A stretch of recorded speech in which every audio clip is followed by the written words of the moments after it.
beautiful star of Bethlehem, shining far through shadows deep, giving the light for those who long had gone, guiding the wise men on their way unto the place where Jesus lay. Oh, beautiful star of Bethlehem, shine on. Oh, beautiful star of Bethlehem, shine upon us until the glory dawn. Give us the lamp to light the way unto the land of perfect day. Oh, beautiful star of Bethlehem, shine on. Oh, beautiful star, the hope, the light, guiding the pilgrims through the night, over the mountains till the break of dawn, into the light of perfect day. It will give out a lovely ray. Oh, beautiful star of Bethlehem, shine on. Oh, beautiful star of Bethlehem,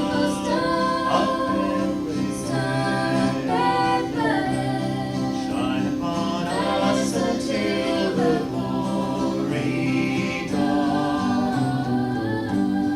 Give us the lamp to light our way unto the land of perfect day. Oh, beautiful star of Bethlehem, shine on. Oh, beautiful star of Bethlehem, shine on.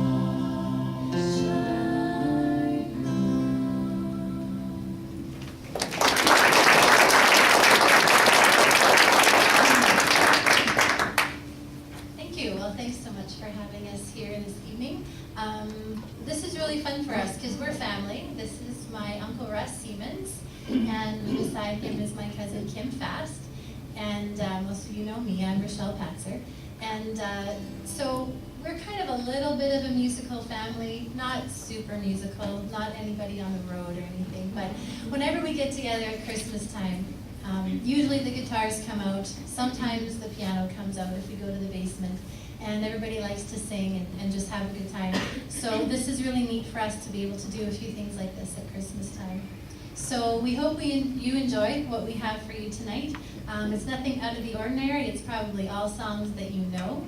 And if at any time you feel like singing along, please feel free to sing along. Oh yeah, we're doing hats. If we can do hats. When the hats come out, that means it's a fun song. No hats, not fun song.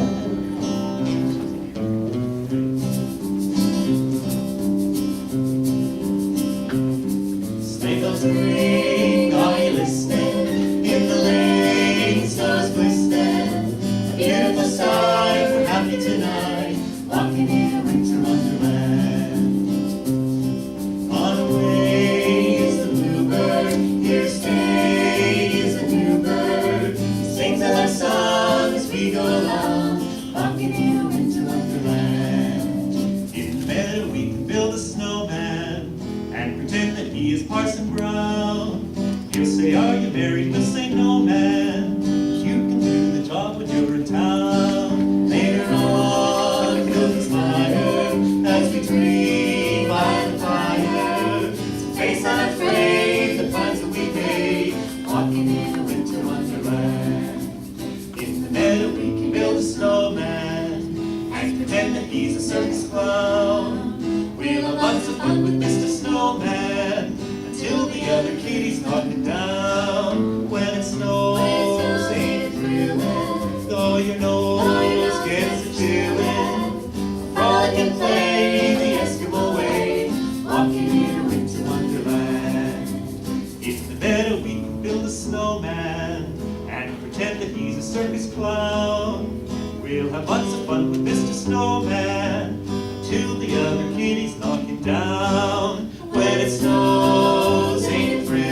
kind. I knew you would. In my devotions this morning, I was reading a book, and it's called The Truth of Leadership. And one of the things that it talked about was saying yes when you're a leader. And so thank you to those who said yes to planning this event. You took a risk, and you didn't know that it was going to snow like this, but you took a risk. And you took a risk in inviting us. So thank you for that. Thank you to Rachelle for saying yes, and for Kim for saying yes, and I guess, For you? yeah, say yes. And what you haven't seen is you haven't seen the evenings of practice that we've had, and it's really been a blessing to be able to get together and to be able to practice. But what I'm going to introduce here is when I was the principal at the school at Waldeck, I was a young guy, very young, and I said yes to just about anything. And the one day I got a phone call on a Friday, and they said that the Santa, Mr. Paul Yonke, wasn't going to be able to make it. And would I consider being Santa for their town Christmas party the next day? And I said, of course. And I said, do you have a Santa outfit? And they said, oh yeah. So the next day I arrived on time, and the kids were in the gym, and they were busy having their party. And I went and I got the Santa garbage bag, and I could tell this thing hadn't been opened for some time. And when I opened it up, and the kids were in the gym, and they were announcing that Santa's coming, he just left the North Pole. And I opened up that bag, and I don't think it was just moths that had been in there. It was as bad as you can imagine. And so I put that on, and I thought, what am I going to do? I looked horrible, and I was, probably 145 pounds at the time. Anyway, my legs were showing, the whiskers, the little bit of whiskers that the mouse hadn't eaten. I put that on. I was wearing shoes; they weren't boots. Anyway, I came out into the gym, and they were shouting, "Santa, Santa, Santa!" The kids were all chanting, and then the room just got quiet. And this one little kid, she came up to me, "Santa, Santa." Oh, when she went, "Oh, it's just Mr. Siemens." So anyway, I'm going to say yes, just to make sure you ask some good questions. Like, have they ever taken the Santa outfit out? But in this song, there's one line that says that Santa was much too thin, and that's what I think of when I do. Santa looked a lot like Daddy. Daddy looked a lot like him. It's not the way I had him pictured. Santa was much too thin. Didn't come down the chimney, so Mama must have let it in. Santa looked a lot like Daddy. Daddy looked a lot like him. Well, they thought that I was fast asleep, and they thought that I was tucked in bed.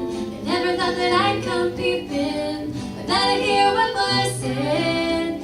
Santa put his arm around Mama, and Mama put her arm around him. So if Santa Claus ain't Daddy, then I'm gonna tell on them. Santa looked a lot like Daddy. Daddy looked a lot like him. It's not the way I had him pictured. Santa wasn't much too thin. He didn't come down the chimney, so Mama must have let him in. Santa looked a lot like Daddy. Daddy looked a lot like him.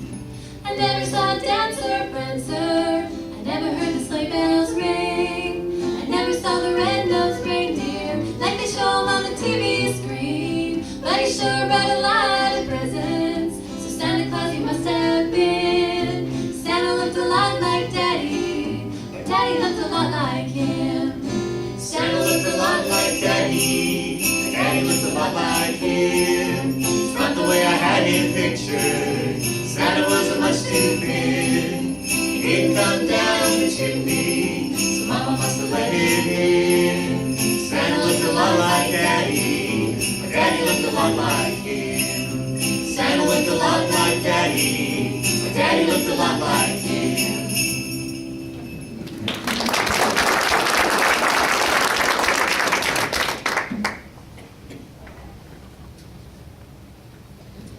Well, this next song we're going to sing is probably one that a lot of you know. And a couple years ago, I had the opportunity of going to a Dolly Parton concert in Saskatoon.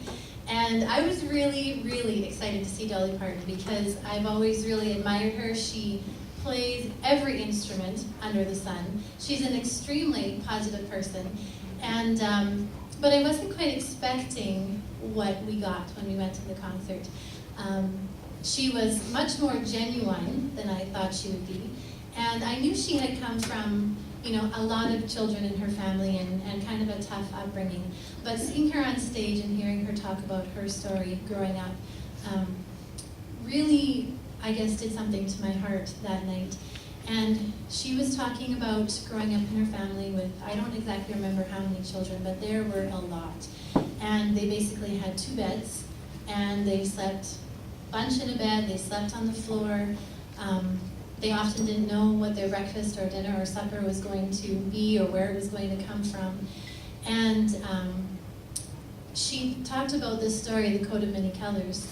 And when she was just talking about it, about how her mother really had sewed her this coat and really had taken scraps from donations from other people and made her this coat to wear to school, I just thought, you know, growing up in our society, maybe there's some of you who can relate to that, who grew up in a generation where you didn't have things, but I have grown up in a generation that has had.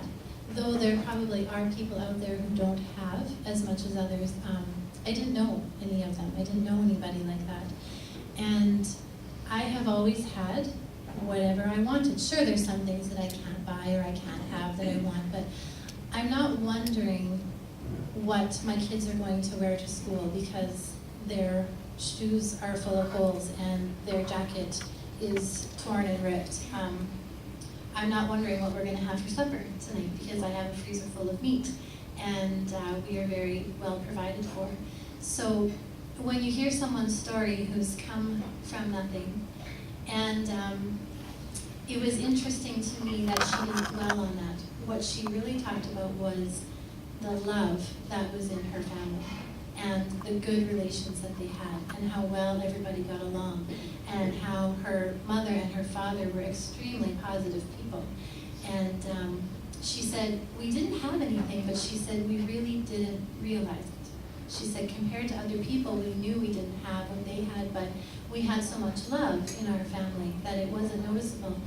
And so my prayer for you as you go into Christmas this year is that you really realize that Christmas is not about things. We make it so much about presents and about stuff and about what we're going to give to who. And in our society, that's just become normal for Christmas. But Christmas truly is about the birth of Christ and about the gift that was given to us when he came to earth and about the sacrifice that was made when he died on the cross for us. And I just pray that you can cherish your family relations more than the things this Christmas. Back through the years, I go wandering once again, back to the seasons of my youth. And I recall a box of rags that someone gave to us, and how my mama put those rags to use. There were rags of many colors, and every piece was small, and I didn't have a coat, and it was way down in the fall. Mama sewed the rags together, sewing every piece with love. She made my coat of many colors that I was so proud of.